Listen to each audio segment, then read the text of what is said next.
So we're saying that the first child in every family to matriculate into university will give them a scholarship. So out of the 20 million that we have for CDF, we're putting aside 5 million. And each year that 5 million will be equally divided among all the persons who is the first in their family to get into the university. How do we define first in the family?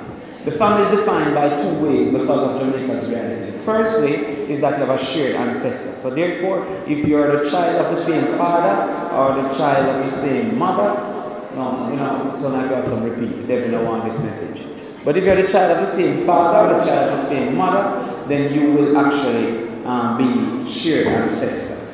However, because we have some men, and including some women, who have children for other people, then we also have a second definition, which means that it is a single parent and at least one child under the same roof.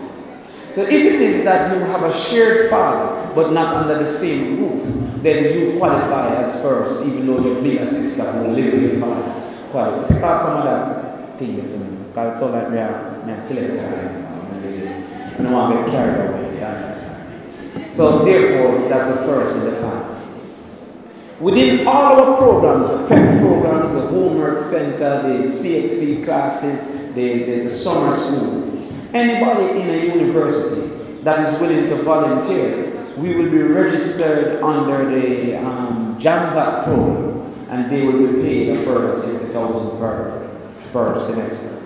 So if you're a case, for example, and you say, I will help with the veranda basic, and you give us that level of hours, you will receive that payment of $60,000. If you say, I will help with the CXC months, you will receive that payment of $60,000. And hopefully it will increase this year to $80,000. But that program exists called JAMVAT, that a lot of people in Kingston get access to because of they are going to volunteer for companies.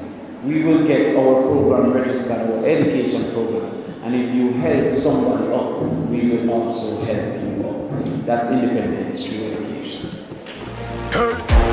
Crawford.